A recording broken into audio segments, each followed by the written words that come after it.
Une plaque de verre qui photographie la vie en couleur. Une aventure artistique et industrielle lancée en 1903. L'autochrome des frères Lumière. Dans ce numéro, Patrick Boucheron invite l'historien Adrien Genoudet avant de retrouver la chronique de Manon Bril. Où est-ce qu'on peut les voir, ces autochromes magnifiques que M. Albert Kahn a dû abandonner après sa faillite, concrètement? Bonjour à tous en tout cas, merci d'avoir regardé. Les autochromes Albert Kahn, ils sont... Alors en plus, vous avez de la chance, c'est qu'ils sont en train de... Le musée Albert Kahn a fermé pendant 2 ans pour travaux. Et il va rouvrir à partir du printemps, normalement, à mon avis. Ça sera en mars. Et vous allez pouvoir découvrir dans 2 expositions, d'une exposition permanente, en fait, toute la collection des 72 000 autochromes, ce qui est colossal, hein, comme fonds d'archives. Seul problème, c'est que vous ne pouvez pas les voir en vrai, parce que c'est des supports, comme on le dit dans ce petit film, c'est des supports extrêmement fragiles, donc ils sont présentés différemment, mais en tout cas, on peut les voir entièrement. Vous pouvez les voir en tout cas en ligne à partir de la fin de l'année. Vous pourrez les voir tous en ligne aussi, toutes en ligne, vu que c'est féminin, autochrome. Sur quel site? Pardon? Sur quel site? Le site, c'est en fabrication, mais ce sera un site compagnon, comme on dit, du musée Albert Kahn. Donc aujourd'hui, si vous cherchez si vous tapez musée Albert Kahn sur Google, vous trouverez déjà, en fait, via un planisphère, en fait, la plupart des autochromes. Et là, ils vont faire un site vraiment mieux construit où on peut, en fait, errer, voyager sur une map monde et voir la plupart des autochromes, voir toutes bientôt. C'est bientôt, pour bientôt. Et Patrick, tu voulais peut-être un.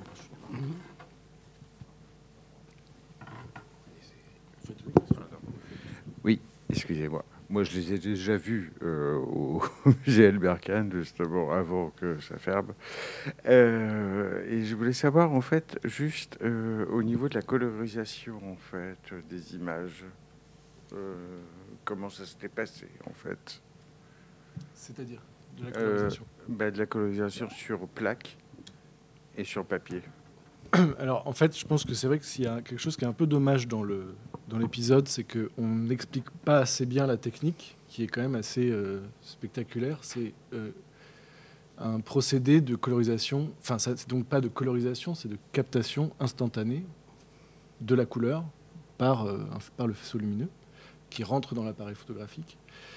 Et ils avaient donc réussi à breveter en fait un système, on l'explique un peu, mais que les fécules de pommes de terre colorisées permettaient donc de capter cette lumière, puis ensuite de la restituer lorsqu'elles étaient étalées par millions dans une plaque de verre, voilà, et avec un système chimique de plaques argentiques, etc.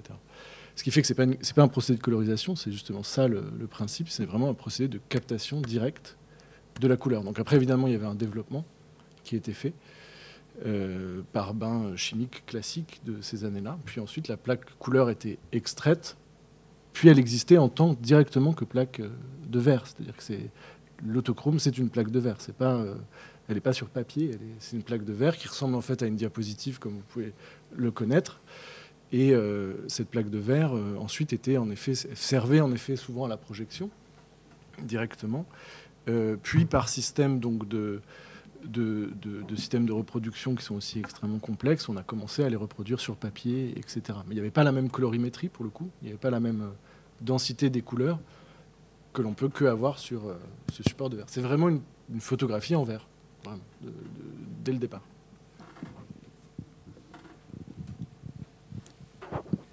J'aurais 2 questions, du coup.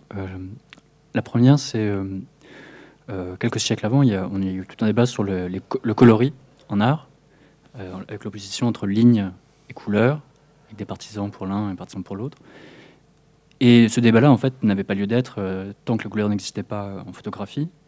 Et je me demande, donc, première question, s'il y a eu un débat, en fait, sur l'apparition de la couleur parmi les photographes, au sujet, donc, de la nouvelle valeur qu'était la couleur en photographie. Et deuxième question, c'était... est-ce qu'il y a aussi des réactions de la part des peintres qui pouvaient peut-être avoir le monopole de la couleur jusqu'à là? Parce que bon, ils ont perdu le monopole de la ressemblance, vu que la photographie faisait mieux la ressemblance que les peintres. Est-ce qu'il y a eu des réactions de rejet, Je ne sais pas, de leur part. Patrick, si tu veux un peu y aller, vas-y. C'est un... Alors évidemment que l'autochrome est rentré dans de très nombreux débats. Alors deux débats. Alors en fait, c'est quand c'est présenté en 1904 par les Frères Lumière à l'Académie des Sciences. C'est donc présenté à l'Académie des Sciences, donc c'est présenté véritablement comme un projet au départ scientifique, puis industriel de leur part. Mais ça va mettre un peu de temps à rentrer dans les débats pour le coup des associations de photographes, etc. C'est-à-dire que ça va mettre un peu de temps à ce que ça rentre dans un débat direct, parce que vraiment au départ c'est plus une expérimentation en fait. C'est pas vu tout de suite comme quelque chose qui va faire monopole. Donc il n'y a pas vraiment de rejet au départ. D'autant que l'autochrome est resté quand même est vu assez rapidement, est montré et diffusé, mais ça reste quand même, et de toute façon de toute son histoire jusqu'au début des années 30, ça reste quand même un procédé assez timide. Il n'a pas été extraordinairement développé dans la société en général. Après, ça nous emmène loin, c'est-à-dire que bien sûr que dès le départ, dans la pensée sur l'image photographique, il y a un débat toujours d'une invention qui n'a pas abouti, qui n'est pas en plein aboutissement. Le problème de la couleur, ça reste toujours un problème on a une très belle invention, c'est la photographie, mais elle n'est pas terminée. Donc de toute façon, l'idée d'aller jusqu'à la couleur, trouver le moyen d'aller jusqu'à la couleur, c'était de toute façon presque dans la lignée du désir de l'évolution à la fois d'un art et d'une technique. Donc ça n'a pas posé tant de problèmes, je dirais, du point de vue des photographes, du point de vue de ceux qui sont praticiens de la photographie, étant donné que ça va avec l'envie d'aller jusque-là. Par rapport aux peintres,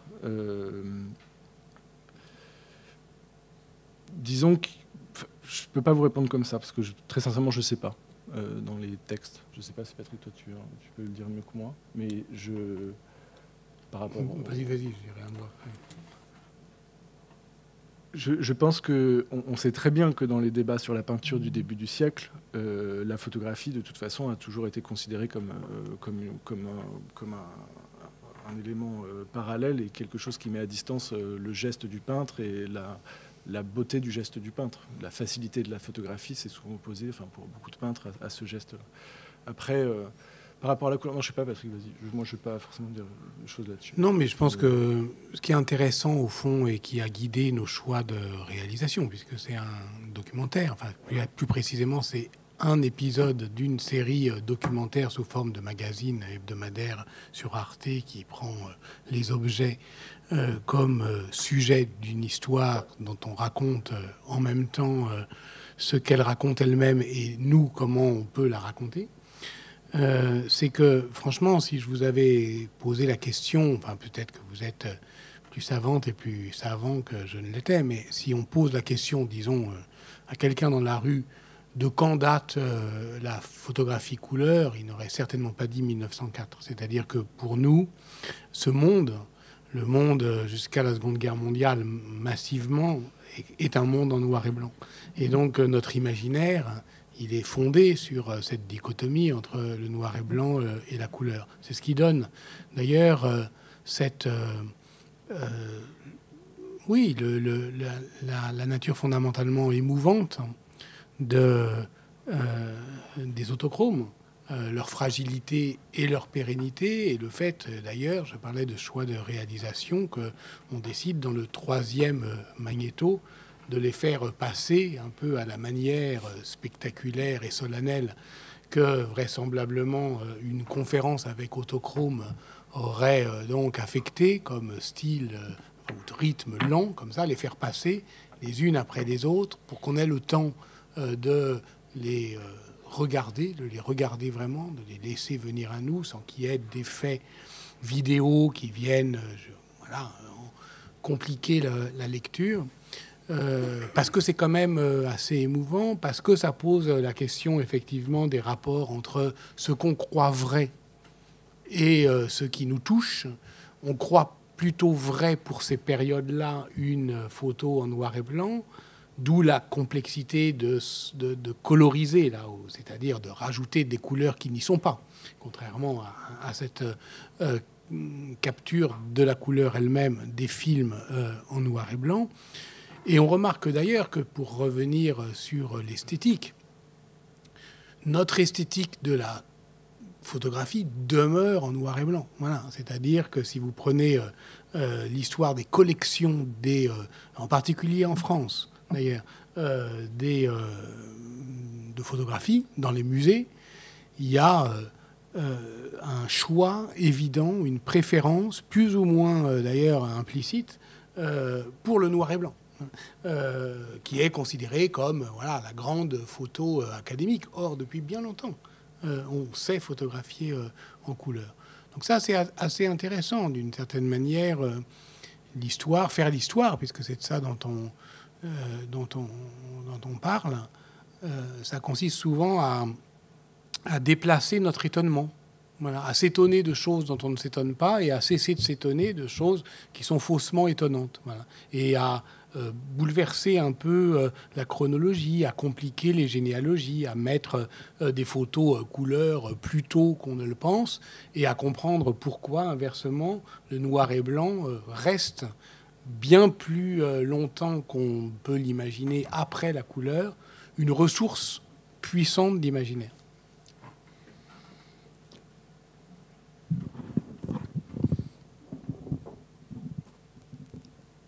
Mesdemoiselles, question? Bon, bah alors moi je vais continuer. Est-ce que vous pourriez nous parler de comment on restaure? Parce que la fécule de pomme de terre, ça doit moisir, ça doit sécher, ça doit s'émietter, ça doit disparaître si on souffle dessus. Eh bien non. C'est ça qui est... Non, alors, il faut surtout pas, mais comme n'importe quel support photographique, c'est évidemment en conservation, c'est qu'elle soit trop exposée à la lumière. Donc, ce qui fait que les autochromes, en tout cas celles d'Albert Kahn, ont été conservées pendant de très nombreuses années dans des boîtes en bois, en chêne, et elles ont été extrêmement bien conservées grâce à ça. Non, le problème de l'autochrome aujourd'hui en conservation, c'est ce qu'on appelle des problèmes de bord. C'est-à-dire que les plaques de verre, qui sont extrêmement fines, au moment où elles ont été additionnées, enfin collées l'une à l'autre avec ces fécules de pommes de terre font que les bords sont beaucoup plus fragiles parce qu'elles avaient une petite membrane très très légère de plomb. Et donc, souvent, il y a des fuites. Voilà. C'est-à-dire qu'il y a des trous, des petites fuites de bord qui font que on a des pertes en fait, dans les limites en fait, des images. Et parfois, oui, il y a de l'air qui rentre dedans, etc. Donc, ce n'est pas la fécule en tant que telle qui s'épuise, mais c'est soit faire rentrer de la lumière, ça, c'est pas trop un problème de conservation, surtout les bords. Ce qui fait qu'en fait, aujourd'hui, par exemple, il y a toute une équipe du musée Albert Kahn qui, pendant ces 10 dernières années, ont donc réparé les bords par des systèmes de caoutchouc, de scotch, etc. Le support exact, je ne sais plus ce qu'ils mettent maintenant depuis, mais en gros, on répare tous les bords de toutes les autochromes. Ils ont réparé les 72 000, en tout cas, ils ont sécurisé les 72 000 autochromes par ce système d'adhésif. Bon, je ne sais plus exactement quel est ce système. On le voit un peu dans le reportage parce que on voit cette partie noire donc autour qui entoure les autochromes. C'est ce support de conservation aujourd'hui qui n'existait donc pas avant. Et le miracle, disons, parce que c'est vraiment un miracle de cette histoire des autochromes Kahn, Albert Kahn, c'est que lorsqu'il meurt en 1940, mais il meurt absolument ruiné. Donc en 1936, quelques années avant sa mort, il était déjà ruiné. Le département de la Seine, qui est devenu le département des Hauts-de-Seine, rachète la totalité de ces demeures, de ces maisons, qui sont devenues le musée Albert Kahn aujourd'hui, sans savoir qu'il y avait toutes ces autochromes dans des placards, etc. Ce qui fait qu'en fait, pendant plusieurs décennies, enfin une poignée de décennies, les autochromes ont absolument dormi dans les placards sans système de conservation. Et au moment où on les a redécouvertes, la chance a été qu'elles soient absolument conservées. Et voilà, c'est mis en place un processus de conservation sur plusieurs années jusqu'à aujourd'hui. Maintenant, elles sont numérisées, conservées, sauvées, autrement dit. Peut-être peut-on préciser pour justement expliciter notre point de vue. Après tout, si on veut faire l'histoire d'un numéro de faire l'histoire, la première question qu'on devrait poser, c'est d'où tu parles, qu'est-ce que tu connais à tout ça. Alors moi, c'est simple, rien, puisque je suis, comme vous l'avez vu, disons, le producteur finalement. Au fond, c'est ça qui est le plus proche de ce que je fais vraiment de ce magazine, c'est-à-dire que j'en dirige, mais d'assez loin, la réalisation et l'écriture. J'interviens au début, j'interviens à la fin. Et ce qu'il faut dire, c'est que l'idée de base, c'est que on a une idée de l'histoire qu'on veut raconter. On cherche un objet qui est tantôt un objet de musée, par exemple la redingote de Napoléon ou le manteau de Roger II de Sicile, pour prendre 2 épisodes qui ont déjà été diffusés, ou des objets banals comme la carte postale ou la brique ou la boîte de conserve. Donc soit des objets fétiches, soit des objets génériques, et on va demander à l'historienne ou l'historien spécialiste de raconter cette histoire. Donc il se trouve que Adrien Genoudet, ici présent, a plusieurs casquettes. D'abord, il est un des rédacteurs de tous les épisodes. Donc il fait tous les épisodes, il les écrit, enfin en tout cas 1 sur 2, à partir d'une enquête qui est menée par quelqu'un d'autre. Et puis en plus, il est non seulement historien, mais il est aussi cinéaste, documentariste, et il en réalise quelques-uns. Pas celui-là, mais aujourd'hui, il en réalise quelques-uns. Et là, il se trouve que par un fait hasardeux, ça n'arrivera pas sans doute souvent, il est aussi le spécialiste à l'écran. Donc je me permets de le dire parce que c'est totalement atypique, puisque Adrien Genoudet a travaillé sur les archives Albert Kahn dans la perspective qu'il vient de dire, c'est-à-dire au fond une histoire esthétique mais aussi sociale des archives de la planète, de ce projet au fond de documenter à un moment donné, avant la catastrophe, avant la Première Guerre mondiale, justement l'état du monde. Et c'est ça qui rend, je tenais à le dire, assez singulier le numéro que vous voyez, c'est-à-dire que Adrien peut vous parler des choix narratifs ou esthétiques ou scénaristiques de la série. Il peut vous parler aussi de l'écriture de tous les épisodes, mais là, il se trouve qu'il est aussi en plateau l'historien qui sait tout ça. Voilà. Oui, justement, je voulais vous demander, parce que vous vous promenez dans la rue, vous croisez une brique ou un ostracone et vous vous dites c'est génial, je vais faire un épisode, ou est-ce que plutôt c'est un rapprochement avec un historien, une historienne spécialiste qui vous inspire? Est-ce que des idées nous sont venues dans la rue? Je ne sais pas. Je ne crois pas. L'ostracone, si vous en trouvez dans la rue, ramassez-le quand même et amenez-le à un musée. Malgré tout, ça reste quand même, vous savez, ce sont ces fragments de céramique sur lesquels les Grecs anciens marquaient le nom de celui qu'ils voulaient ostraciser, c'est-à-dire exclure de la vie politique de la cité. Donc on les trouve plus souvent à Athènes qu'à Saint-Denis, mais enfin encore qu'on n'en sait rien, on peut peut-être en trouver quelques-uns. Non, c'est plutôt effectivement en allant chercher d'abord des historiennes ou des historiens qu'on a envie avec lesquels on a envie de travailler, tout simplement, et on leur dit qu'est-ce qui te ferait plaisir. Je sais pas, par exemple Philippe Artière, qui est un historien, avec qui on travaille depuis longtemps, qui travaille sur les rapports entre l'écriture intime et les archives de soi. il a eu envie de faire une histoire d'un objet singulier, d'un meuble proprement dit, qui est le miroir, ou plus précisément ce grand miroir sur pied qu'on appelle la psyché, qui est un miroir du 19e siècle. Et donc, on lui a demandé, c'est le choix d'un historien qui a amené celui d'un objet. On peut faire évidemment l'inverse. On peut avoir envie de faire, je sais pas, donne un autre exemple d'un Attends. Le stérilet, Ouais, oui, voilà. Par exemple, le premier de la série, le premier de cette série qui a commencé à être diffusé par Arte les dimanches en fin de journée, en avril. On en avait évidemment plusieurs en stock. Nous, on produit ces épisodes. C'est la chaîne qui les diffuse et elle les diffuse comme elle le souhaite. Elle en achète des séries. Et donc, au moment qui était un moment assez intéressant d'ailleurs, au printemps, où ce qu'on vit malheureusement aujourd'hui sur les usages de l'histoire, un peu énervés, voire exacerbés, ne cessait commençait effectivement à bouillonner.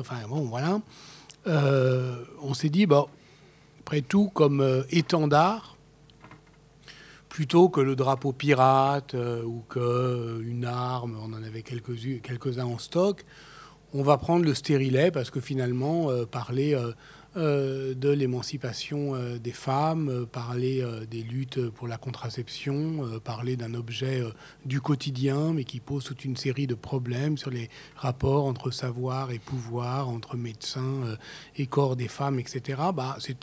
Ça nous ressemblait bien, d'une certaine manière.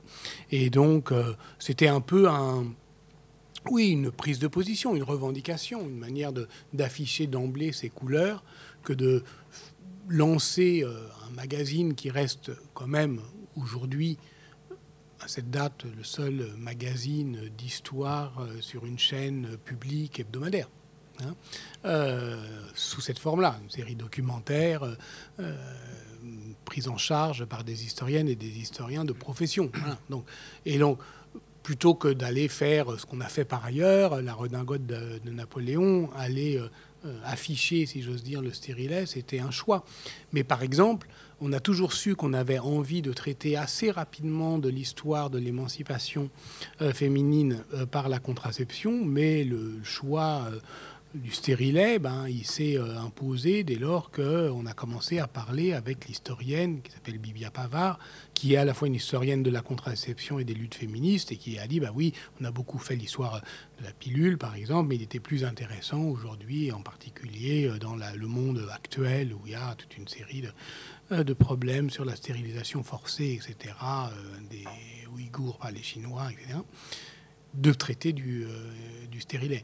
Donc voilà, c'est quand même le choix, la rencontre entre une historienne, un historien, un objet. L'un nous guide vers l'autre ou l'autre vers l'un.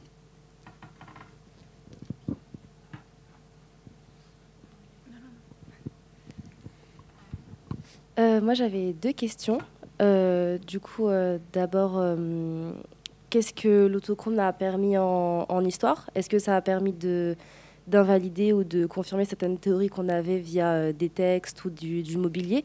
Parce qu'en histoire, avoir une photo en couleur, c'est quelque chose qui me paraît quand même assez colossal quand on a plutôt l'habitude de se baser sur du mobilier et des textes.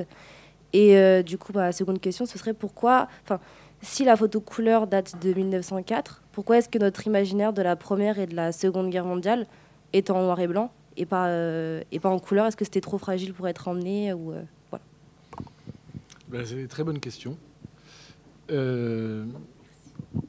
Tout d'abord, disons que l'autochrome, comme n'importe quel autre type d'archive, n'a pas forcément donné plus de dimension, de véridicité, de connaissance que n'importe quel autre type d'archive, ce qui veut dire qu'on doit tout autant être face à elle comme avec n'importe quel type d'archive, c'est-à-dire avec, non pas méfiance, mais avec un petit peu de multiplicité de regards. L'autochrome, la couleur, certes, nous donne un panel de vision qu'on ne pouvait pas avoir avec une photographie noir et blanc, ni avec un type d'archive type gravure, etc. Par contre, si on prend par exemple la masse des autochromes Albert Kahn, qui sont penser déjà les acquis passionnants comme des archives. Ça s'appelle des archives de la planète, ce qu'on appelle des archives volontaires. C'est-à-dire que c'est véritablement dans l'idée même de les mettre, de les enfermer, de les trier, de les inventorier comme n'importe quel type d'archives pour les offrir aux générations futures, c'est-à-dire nous.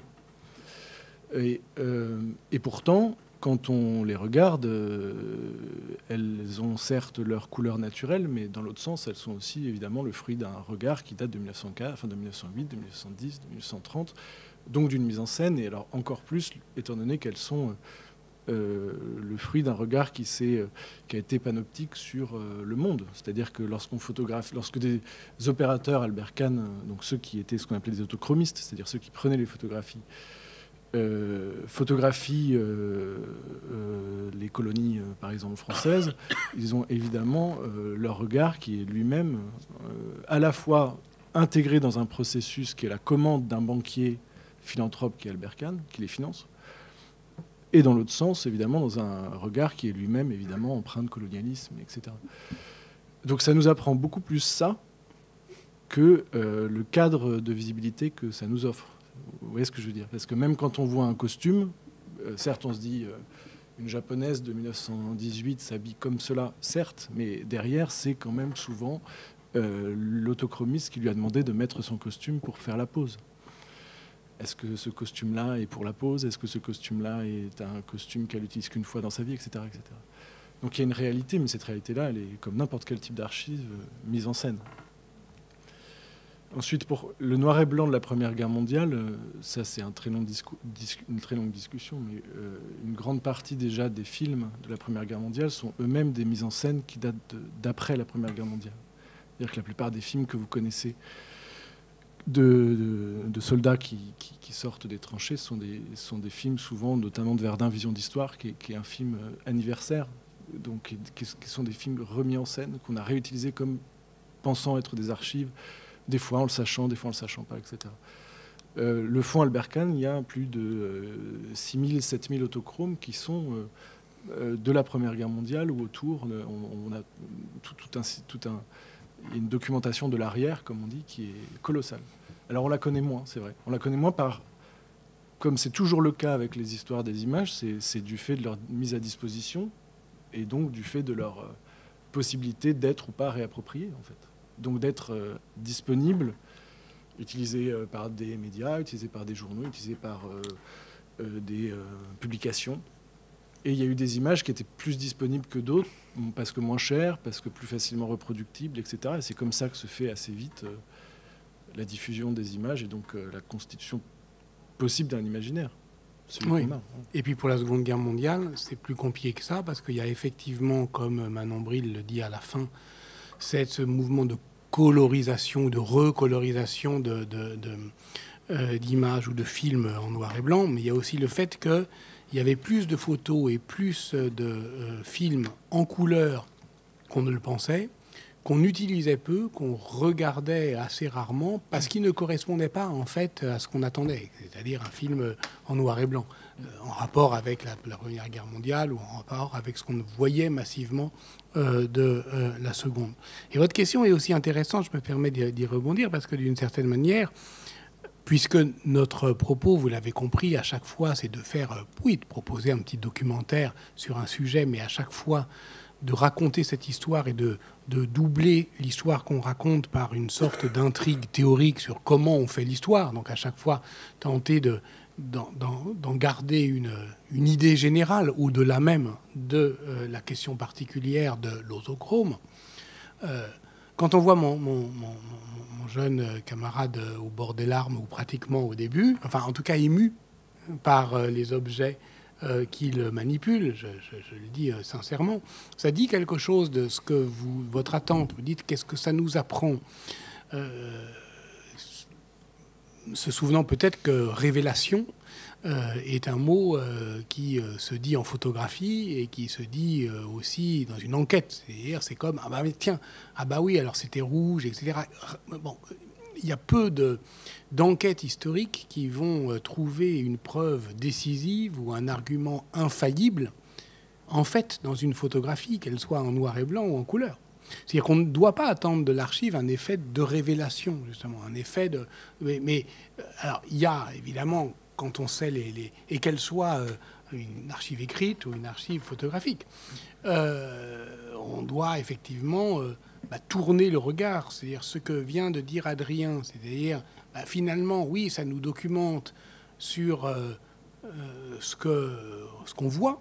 Voilà, c'était bien là, c'était bien eux, c'était à ce moment-là les personnages qu'on voit, et c'est pour ça que c'est émouvant. Ils étaient là, ils ont été captés par l'appareil, ils sont plus là. Bon, mais ça dit aussi beaucoup, et peut-être surtout sur le regardeur, celui qui décide de photographier ceci et pas cela, sur un cadre et pas sur un autre. Bon. Et donc, il y a la connaissance et puis il y a aussi l'émotion. Voilà, c'est pour ça que ça commence comme ça, sincèrement, et sans aucune ironie. Ça commence comme ça parce qu'au fond, peut-être que ça ne nous apprend rien de voir ces gens en couleur. Ça nous apprend... Mais en même temps, ça nous les amène très près de nous. Et ça provoque, oui, une émotion. Et cette émotion elle-même, on pourrait continuer à parler, elle crée un savoir, mais qui n'est pas un savoir positif, qui est le savoir de l'expérience, justement. Ce que, d'une certaine manière, le projet de Cannes portait comme espérance. C'est à la fois, effectivement, un inventaire de la planète, c'est un support pédagogique, c'est pour ça qu'il y a un directeur scientifique, Jean Brune, mais c'est aussi le geste humaniste de faire le tour, une fois au moins, de la condition humaine, et dans, finalement, le gain de connaissances, il sera toujours moindre que l'émotion de la collecte, le fait de l'avoir fait. Voilà.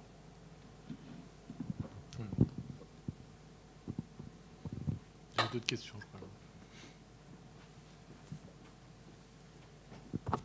Merci. J'avais deux questions. La première concernant toutes ces personnes qui ont voyagé pour Cannes. Est-ce qu'ils ont écrit des rapports? Est-ce qu'il y a eu des écrits? Est-ce qu'ils revenaient juste avec le produit? Vous pouvez répéter la question. Ceux qui voyageaient pour le compte du banquier de Cannes, est-ce qu'ils faisaient des rapports écrits? Est-ce qu'on a retrouvé des traces? Et je rebondis aussi sur la question de l'émotion. Est-ce que c'est pas aussi la subjectivité? Parce que c'est une des questions aussi que j'avais évoquées aujourd'hui avec mes étudiants sur la question de l'histoire, mais aussi la culture et la subjectivité, en fait, en essayant de définir ce que c'est une culture. Donc voilà, c'est la deuxième question concernant. Merci. Je te laisserai répondre là-dessus, tu répondras bien mieux que moi. Alors, oui, alors, ce qui est un plaisir archivistique, pour le coup, enfin, quand on travaille sur ce fond, c'est que, étant donné que tout ça s'inscrivait déjà dans un projet, je le répète, d'archives volontaires, c'était aussi accompagné dès le départ de tout un système de documentation extrêmement précis, en tout cas qui s'est systématisé au cours du temps du projet. Ce qui fait que on a en effet sur la plupart des autochromistes en fait ce qu'on a appelé des carnets d'opérateurs, c'est-à-dire en fait lors de leur mission, ils consignaient leur prise de vue, leur lieu et parfois leurs quelques commentaires. Il y en a qui sont plus volubiles que d'autres, c'est comme toujours. Donc il y en a qui sont plus factuels, et d'autres ajoutent quelques commentaires personnels sur la météo, sur l'humeur, ou sur leurs problèmes qu'ils rencontrent lors de leur mission, parce que ça arrive évidemment très souvent qu'un tel ne peut pas finalement se rendre dans tel lieu du fait d'une autorisation qu'il n'a pas, ou d'un territoire un peu plus en conflit, etc. Ce qui donne en effet une amplitude archivistique à ces images qui rejoint un peu votre question. C'est-à-dire que ça fait partie un petit peu du bruit qui les entoure. Il y a plein de choses autour de ces images. Il y a plein de textes, etc. Il n'y a pas que ce seul champ du visible, justement. Et c'est ça qui est intéressant quand on s'intéresse de toute façon aux images en général, c'est d'aller d'aller aussi entendre autour d'elle les discours, etc. Et je te laisse, Patrick, répondre à la deuxième partie. Non, parce qu'en fait, moi, en fait, c'est une manière aussi d'appuyer ce que tu disais. C'est-à-dire qu'en plus, ce que je trouve très beau avec cette question de l'émotion, c'est que c'est comme si Albert Kahn, en faisant ça, savait la charge émotionnelle à venir, en fait. Et ça c'est quelque chose qui continue de me passionner et de me surprendre. C'est-à-dire que tout en pensant que l'autochrome était déjà un objet d'émerveillement de son temps, il avait déjà cette prescience que revoir ce monde en couleur qui, selon lui, en plus allait disparaître. Ce sont ses mots. Et il est impossible de dire le contraire. C'est-à-dire lorsqu'on voit les 72 000 autochromes de son monde, en effet, il n'existe plus du tout ce monde-là. Mais absolument plus. Donc la disparition, en tout cas, de ce monde-là a bien eu lieu. Ce qui fait que lorsqu'on les voit, en plus de l'émotion archivistique, de l'émotion de notre présent, il y a en plus cette émotion reçue d'un homme qui a voulu nous la transmettre. Et ça, je trouve ça assez fabuleux. Et c'est lié d'ailleurs à ce que je disais de cet épisode que vous pouvez voir en regard, justement, c'est le cas de le dire, sur le miroir. Parce que quand Philippe Artière fait l'histoire du miroir, évidemment que d'une certaine manière, il s'y regarde aussi, et que l'émotion que ça peut susciter, qui n'est pas une émotion mièvre ou un attendrissement sur soi, mais simplement une manière de partager une expérience sensible, commune, pour moi, c'est toujours de l'histoire. C'est pas une manière de l'accompagner ou de la rendre plus aimable. C'est toujours de l'histoire, et même c'est puissamment de l'histoire parce que ça crée en fait un effet de connaissance. Je continue à parler de lui parce que c'est lui l'auteur, Adrien Genoudet. C'est pas un historien de la fécule de pommes de terre. C'est pas même pas un historien du cinéma ou de la photographie. Le livre de lui que je cite au début du numéro, L'effervescence des images, est un livre sur les archives de la planète d'Albert Kahn et leur utilisation, leur survie, leur maintien et leur écho dans le cinéma, dans notre imaginaire, jusqu'à nous, comment elles arrivent jusqu'à nous. Et par ailleurs, c'est aussi un créateur et un cinéaste, créateur. Donc, d'une certaine manière, je pense utile aussi ici de dire que les historiens, les historiennes ne sont pas que des techniciens de la preuve. Ce sont des producteurs d'imaginaire. En tout cas, moi, c'est comme ça que je travaille. Je pense que voilà, on relance et on produit des imaginaires. Voilà. Et c'est drôle parce que et donc ça a à voir avec l'émotion. Et donc on ne doit pas en être les pompiers qui éteignent toujours le feu d'une émotion qu'on aurait allumée nous-mêmes. L'épisode d'avant, donc celui-là a été mis à l'antenne hier. C'est ça, hein? Samedi. Ah oui, samedi, oui. Avant-hier. Et celui d'avant n'était pas sans rapport.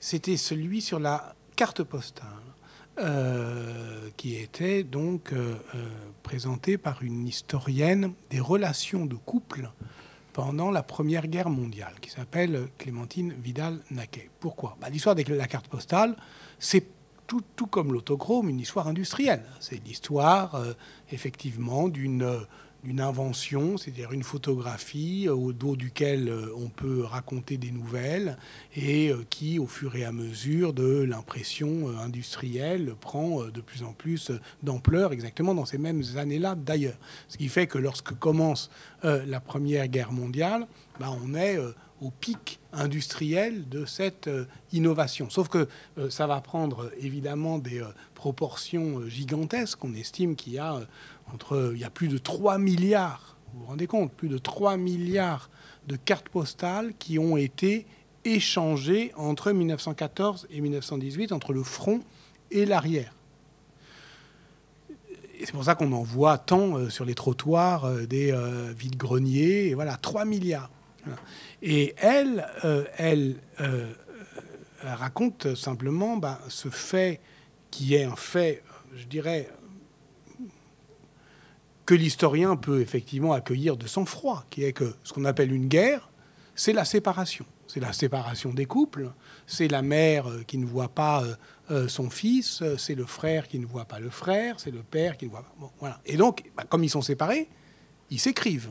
Et comme, justement, on est à la fin de ce grand 19e siècle de l'alphabétisation, ils savent écrire. Même les paysans, les ouvriers, ils savent écrire. Ils n'en ont jamais eu l'occasion, en fait, parce qu'ils vivaient ensemble. Bon, et là, ils s'écrivent. Et qu'est-ce qu'ils s'écrivent?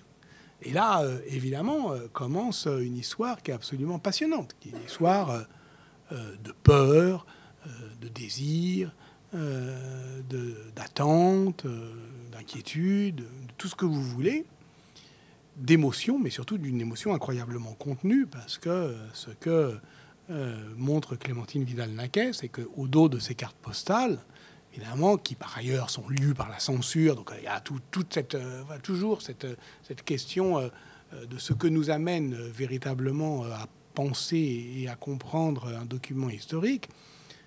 Ce que le combattant dit de son expérience, c'est à peu près rien, parce que ce qu'il veut, c'est qu'on ne s'inquiète pas. Et donc, au fur et à mesure que la guerre devient de plus en plus atroce, il dit de moins en moins de choses.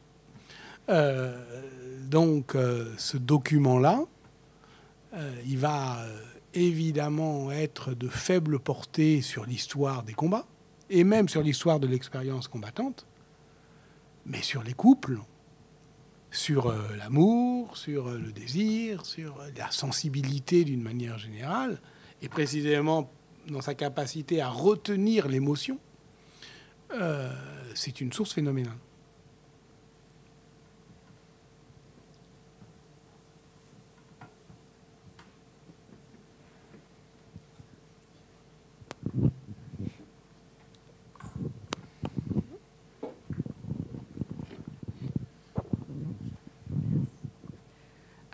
Alors j'avais deux questions, mais je pense que la première a été plus ou moins répondue. La deuxième, c'est l'autochrome. Donc c'est un objet, c'est visible, c'est une image de couleur. Mais qu'en est-il de l'avenir des images numériques? Est-ce que c'est pas, je veux dire, historiquement, est-ce qu'on va vraiment pouvoir les étudier comme l'autochrome ou pas du tout?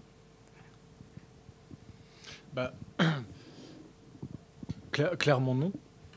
Clairement non, ne serait-ce que par la masse. Ça c'est certain. Je parle de les étudier. Après, du fait de leur disponibilité actuelle, c'est-à-dire le fait qu'on puisse les voir aussi, qu'elles soient à ce point disponibles, par contre, elles nous ouvrent des portes d'études extrêmement nouvelles, notamment quantitatives, de comparatives, etc. Ça, c'est très intéressant pour ça. C'est-à-dire que c'est en effet plus facile aujourd'hui d'utiliser ces masses d'images pour en dire d'autres choses qu'on ne pourrait pas dire avec les autochromes. Par contre, après, mais ça nous emmènerait plus loin, parce que ça ouvre évidemment d'autres portes, d'autres pratiques des images, bien sûr, d'autres façons de les pratiquer, de les conserver, de les regarder, de les partager. Parler aujourd'hui d'une image sociale comme le fait André Günther, je trouve ça assez intéressant, parce que c'est vrai que, voilà, maintenant parler que ces images, les autochromes sont comme n'importe quel type d'image, étaient accompagnés de discours. Quand on peut les avoir, c'est très intéressant, parce qu'on peut donc les revoir, bien entendu, différemment, enfin en tout cas, ou les voir. Aujourd'hui, comprendre que toutes les images sont elles aussi accompagnées autant de discours que de pratiques de partage, par exemple, je pense aux réseaux sociaux, sont des nouvelles façons donc, de les comprendre et de les penser. Après, ça c'est au présent. Dans quelques années, si des historiens se penchent sur l'image numérique, là, il s'agira de se confronter, comme toujours avec les archives, c'est à leur amplitude de conservation. C'est-à-dire comment elles auront été conservées, comment on pourra les trier, quel type de travaux on pourra faire sur elle et avec elle. C'est sûr que c'est plus... On peut plus difficilement... Enfin, personnellement, je me dis que c'est plus fragile un petit disque dur qu'une pièce entière où sont conservées des plaques de verre. Mais ça, c'est... Oui, et c'est une question qui est très intéressante, celle que vous posez, qui est d'ailleurs souvent celle récurrente qui permet de terminer l'émission avec la chronique qui est un peu détachée, qui est comme une sorte de carte blanche de Manon Bril, qui est une youtubeuse qui va d'une certaine manière regarder notre émission, en être la première spectatrice et la relancer vers les réseaux sociaux. Alors vous avez vu ce qu'elle fait de l'autochrome, donc elle parle de ce mouvement assez massif quand même sur les réseaux qui consiste à coloriser des images. Et sur la carte postale, qu'est-ce qu'elle a fait? Assez logiquement, ce que vous auriez fait aussi, c'est-à-dire remarquer que, franchement, on n'écrit plus beaucoup de cartes postales à sa vieille tante, mais en revanche, lorsque on veut communiquer sur les réseaux sociaux, on dit qu'on poste, et ce qu'on poste le plus souvent, c'est quand même une image. Donc l'idée de faire, de transmettre une image sans commentaire, qui dit juste « je vais bien » ou « je suis ici ». D'une certaine manière, en 14-18, on ne faisait pas autre chose. On disait « je vais bien », même quand ce n'était pas vrai, et « je suis ici ». Voilà. Et avec une image. Donc ça, c'est quand même très intéressant. Mais je vois aussi, et c'est aussi quelque chose de... C'est un trait d'époque, c'est que la mémoire numérique... elle exacerbe la crainte que fait naître toute mémoire, qui est le trop-plein et la disparition. Voilà. C'est toute mémoire nous fait craindre qu'on va s'y noyer, qu'on va être submergé, ou qu'au contraire, finalement, on va passer, et après... voilà, le sillage qui va suivre les traves du navire, et tout disparaîtra.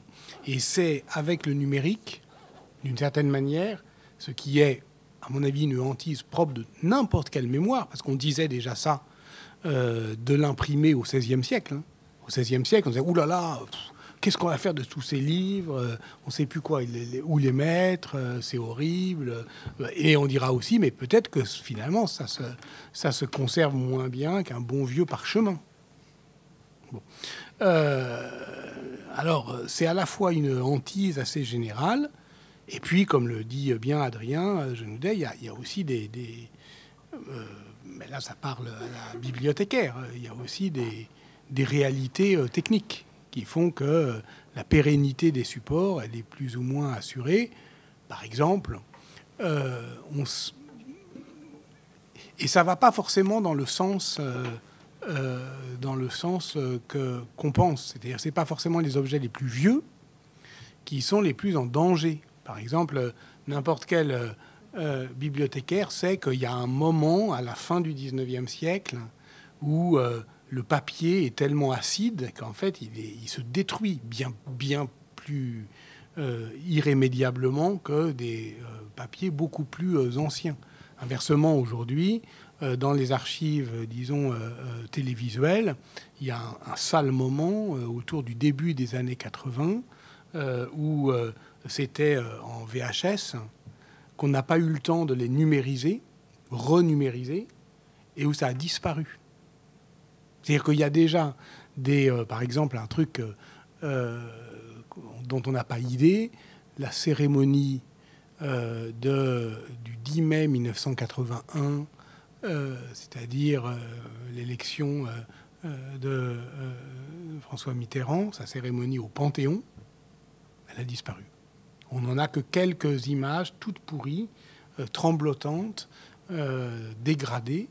Il n'y a plus on n'a plus d'enregistrement, en fait. Et ça, c'est tout à fait curieux, parce qu'on se dit, mais enfin, c'était pas le Moyen-Âge. Bon. Donc, c'est intéressant aussi, l'histoire que vous suggérez, une histoire, en fait, des conditions de conservation parce qu'elle est contre-intuitive. Ce pas forcément les supports les plus anciens ou les plus fragiles qui sont les plus menacés. Mais j'ajouterais que ça prouve aussi souvent ces histoires de conservation, et historiquement c'est toujours intéressant, c'est que ça prouve aussi toujours très bien à quel point elles s'inscrivent dans des politiques. C'est qu'il n'y a rien de plus politique que la conservation en histoire. Enfin, des fois je trouve, c'est quand même intéressant de se rendre compte de ça. Parce qu'évidemment que c'est souvent sur décision, sur organisation, ou sur volonté de projet ou d'État ou d'autres que l'on conserve ceci et pas cela, bien sûr. Et on hérite de ces politiques anciennes qui nous ont légué ça. Je vais en profiter pour poser une question. Qu'est-ce qui prouve, en fait, qu'est-ce qui expliquerait cette quête d'immortaliser les moments? Est-ce que finalement, ça ne reviendrait pas à l'émotion et à cette subjectivité? Voilà. C'est pour toi. Ah, je t'en prie. Cette quête une très belle d'immortalité question. du moment. Oui. Non, je ne sais pas comment répondre à ça. Très sincèrement, j'ai le droit de dire que je ne sais pas. Parce que je ne sais pas déjà si vraiment on est dans cette si grande quête d'immortalité dont vous parlez. Je sais, de longévité, oui, sans doute. Mais vous parlez d'Elon Musk, etc. Non, pas forcément. Mais je veux dire, ça rejoint peut-être le côté de l'homme ne souhaite pas perdre la mémoire, enfin les souvenirs. Donc même les images, il ne souhaite pas les voir disparaître. Et du coup, voilà, cette quête d'essayer toujours de se souvenir, de se remémorer, de photographier, d'immortaliser les choses. Alors, peut-être la seule chose que je peux peut-être dire là-dessus, qui serait un écho justement au projet d'Albert Kahn, et c'est pour ça que je le trouve encore si actuel et passionnant. Je le répète, c'est quelqu'un qui décide de photographier le monde parce qu'il pense qu'il va disparaître. C'est bien parce qu'il y a un soupçon à ce moment-là d'un monde qui fuite selon lui, il sent.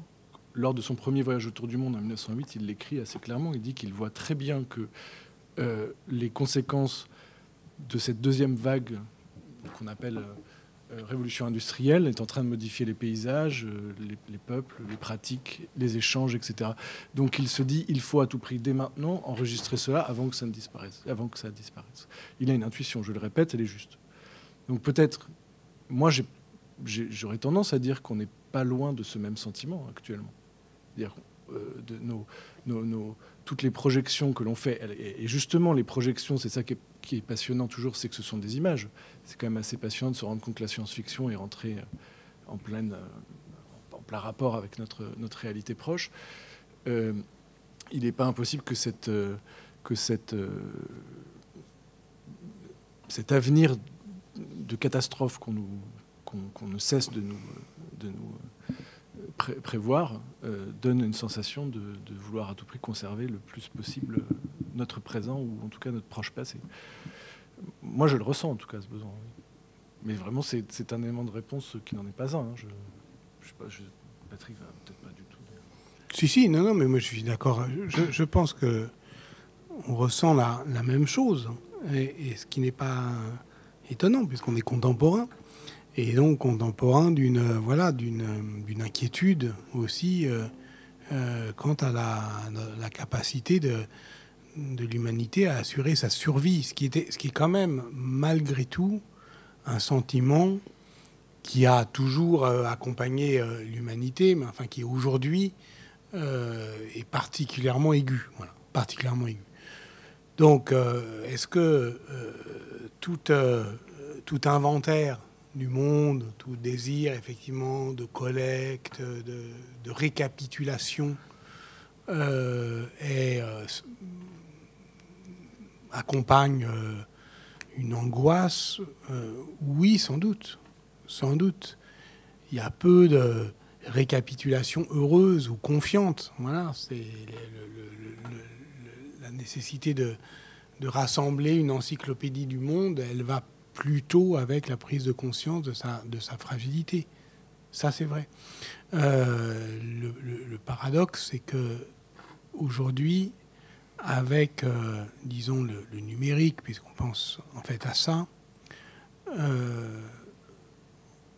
on ne sait pas si c'est ce qui va accélérer la déréalisation du monde, sa dématérialisation, ou au contraire, ce qui va le sauver, en sauver la mémoire. Et c'est toujours des histoires de support. Par exemple, voilà, vous avez la chance ici, si vous faites de l'histoire, d'être tout près des archives nationales dans leur section contemporaine. Bon. Et c'est extrêmement intéressant de voir comment, effectivement, aujourd'hui, on archive, puisque arrive à Perfit les fonds des ministères, en l'occurrence, puisqu'on est en France, donc des archives publiques, 8 kilomètres d'archives par an. Bon. Étant entendu que c'est du papier qui résulte d'une destruction à, en moyenne, 85%. D'accord ? Donc, tous les ans, les fonds détruisent 85% du papier et en lèguent aux archives nationales. Et puis, voilà. Et ça déborde. Voilà.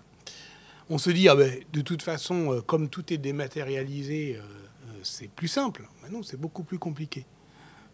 C'est beaucoup plus compliqué du point de vue de l'organisation de la conservation, mais c'est aussi beaucoup plus compliqué du point de vue du tri. Parce que ça crée du papier. Et ça multiplie le papier. Et en fait, on le comprend très bien. Parce que même si on fait gaffe, que des fois, on essaye de ne pas imprimer des mails, on imprime quand même plein de trucs. Voilà. Et un document numérique va être imprimé à plusieurs endroits différents et archivé à plusieurs endroits différents. Donc c'est un cauchemar archivistique. Et donc, comme souvent, la dématérialisation des archives, elle crée un afflux de papier. Donc c'est très contre-intuitif, encore une fois. Mais c'est ce qui s'observe ici, là où on est, aux archives nationales.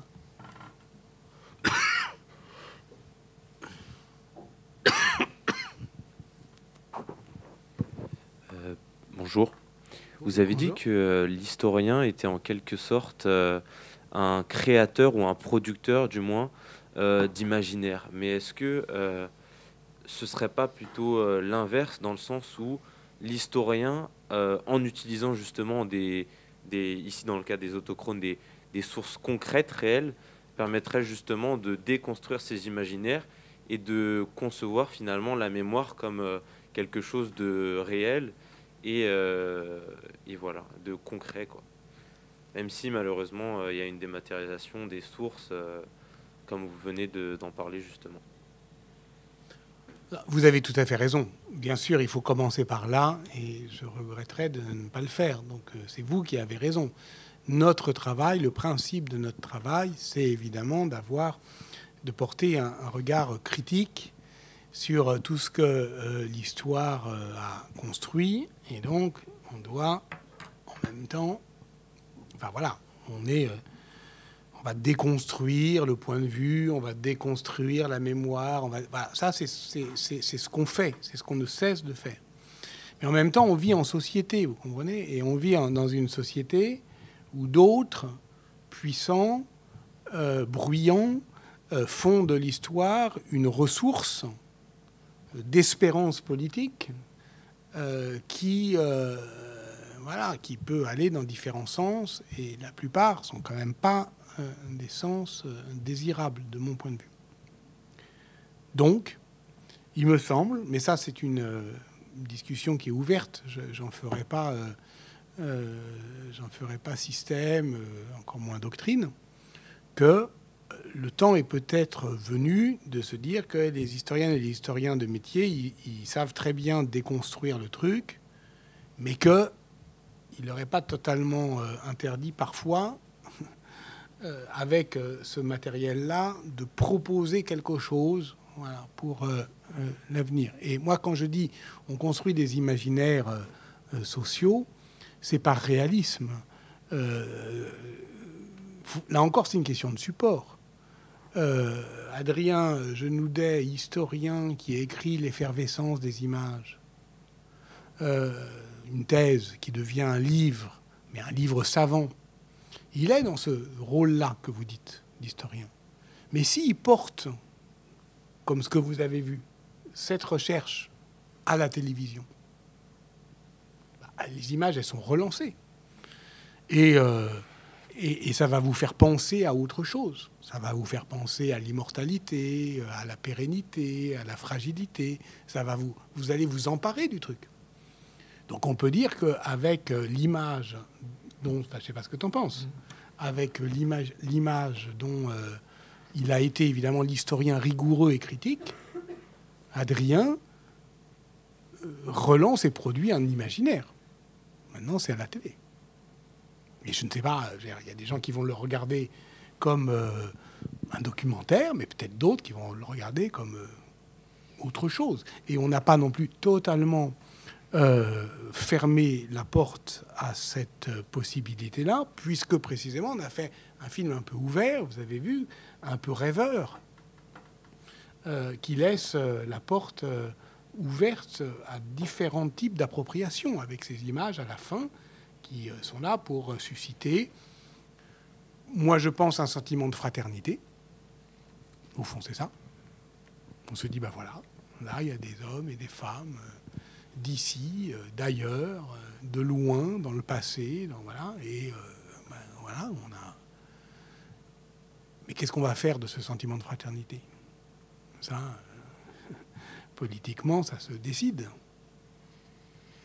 J'ajouterais qu'il ne faut pas entendre imaginaire dans un sens de manipulation. Je pense que c'est pas... je dirais même que c'est tout le contraire. Hein. Et je trouve que quand on entend imaginaire, on entend image, bien sûr. Et il y a tout un ensemble théorique, disons, lié aux images, moi, qui me plaît beaucoup, qui est que, justement, elles vont à l'opposé même du principe de manipulation. La manipulation, on dit souvent que c'est prendre en main, c'est saisir, man qui paraît. Mais que le principe d'imaginaire, c'est tout l'inverse. C'est un principe d'émancipation. C'est d'aller ailleurs, justement. C'est d'emmener quelque chose qui peut être un savoir, qui peut être une pensée, qui peut être une recherche. C'est un vecteur d'échange, en fait, un imaginaire. C'est pas émancipation, c'est ça. Georges Duberman le rappelle, c'est éman qui paraît. C'est prendre par la main, mais emmener dans une autre zone. Dans une zone autre, franche.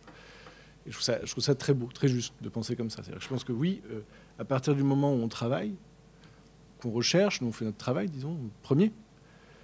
Mais à partir de là, on a tout un panel de vecteurs qui nous permettent de faire ce qu'on est en train de faire là, en fait. Hein. C'est donc d'échanger, de faire que quand vous allez partir, vous avez une part de ce qui est dit là ou de ce qu'on a dit là qui vous appartient. Et je pense que c'est le propre d'un imaginaire. Il n'y a rien de mieux que de communiquer par imaginaire.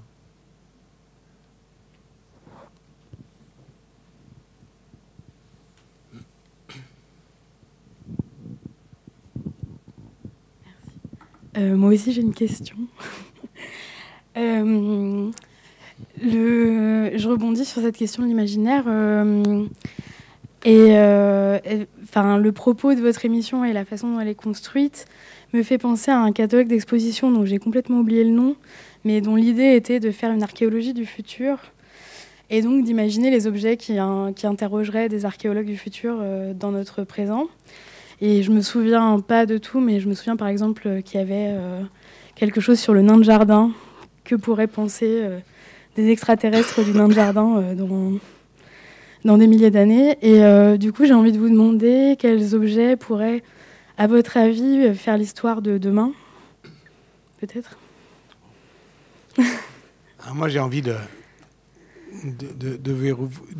faire la pub, de vous répondre par un autre projet que je mène actuellement, théâtral cette fois-ci, mais qui répond à votre demande.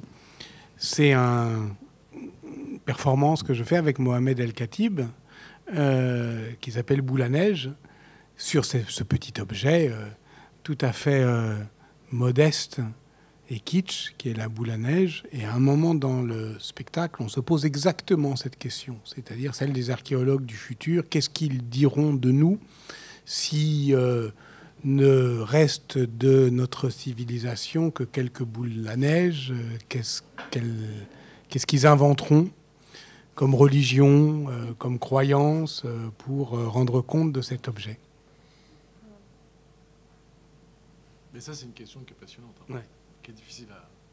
Il y avait un passage dans une bande dessinée de Nicolas de Crécy, lisez là, qui s'appelle Période glaciaire, qui a le Paris entièrement couvert de neige dans des milliers d'années. Enfin, pas des milliers d'années, des centaines d'années.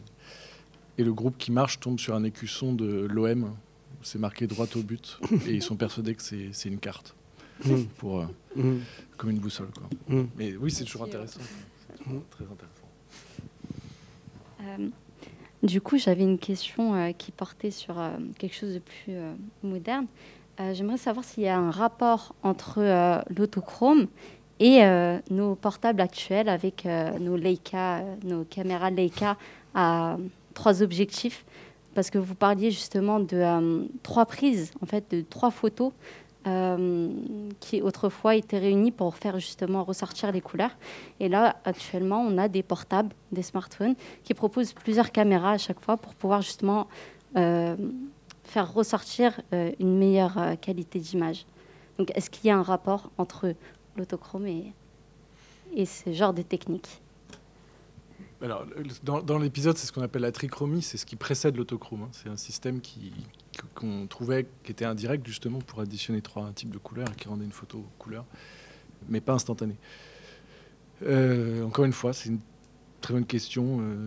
La grande différence, c'est peut-être moins la question du nombre d'objectifs ou autre, moi, que je trouve passionnant, mais c'est la démocratisation et la disponibilité de l'appareil que je trouve important. C'est-à-dire, donc, en fait, votre capacité, vous, en tant que personne, à être photographe vous-même, constamment, touriste de votre quotidien, comme on dit, j'aime bien cette expression, et qui va, pour le coup, complètement à l'opposé de l'aventure phénoménale d'un autochromiste. Ouais. C'est-à-dire qu'on parle quand même, là, de gens qui ont plus de 50 kilos de matériel sur eux. Je pense aux plaques de verre, aux appareils photo, aux bains de développement, aux malles, etc. On parle de déplacements qui ne ressemblent absolument pas aux nôtres, c'est-à-dire de prendre des bateaux, des trains, des calèches, etc., pour aller à l'autre bout du monde prendre une seule image d'un coucher de soleil à heure fixe. Il a fallu faire 4 jours de repérage, donc il s'y rendre 4 fois avant de savoir la bonne heure, pour avoir la bonne colorimétrie, pour avoir la bonne lumière, pour prendre cette seule et unique photo qui doit ensuite, sur ce support de verre, faire le chemin inverse dans tout son poids et sa lourdeur et sa fragilité pour revenir donc des kilomètres plus loin, des semaines plus tard, à l'endroit où elle est arrivée, où elle est partie, pardon. C'est encore pour ça que je répète encore plus à quel point 72 000 est un miracle absolu de conservation et d'aventure. Donc, mais c'est plus ça que je trouve extraordinaire. C'est-à-dire que la seule quantité d'images que vous avez, vous et moi, sur vos portables, et nous, on a mis peut-être quelques heures à les prendre. Déjà, ça documente notre réalité. Elle est mise en scène que par nous-mêmes. Puis, vous l'avez partagée sans doute à beaucoup d'autres. Vous l'avez diffusée immatériellement, donc sans poids. Un poids d'octet, donc c'est pas... Voilà, la différence, elle est extraordinaire. Mais par contre, la question invariante du point de vue, elle est toujours là. C'est quoi prendre une image? Quand vous photographiez, quand vous cadrez, quand vous mettez des filtres, etc. C'est-à-dire pour émerveiller d'autres, d'ailleurs. Hein. C'est le même principe. Si vous mettez des filtres, c'est parce que vous attendez un regard dessus et pas simplement le vôtre. Et vous attendez quelque chose de ce filtre, une réaction, etc. Donc ça, par contre, ça ne bouge pas. Et ça ne bougera pas, hein, pour le coup. C'est ça qui est passionnant. Merci.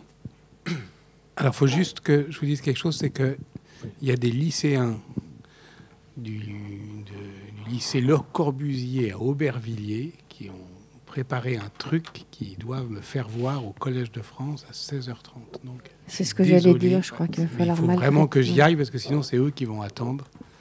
Donc je suis absolument navré. Mais toi, tu peux rester. Toi, tu n'as rien à faire de tes journées. Ouais.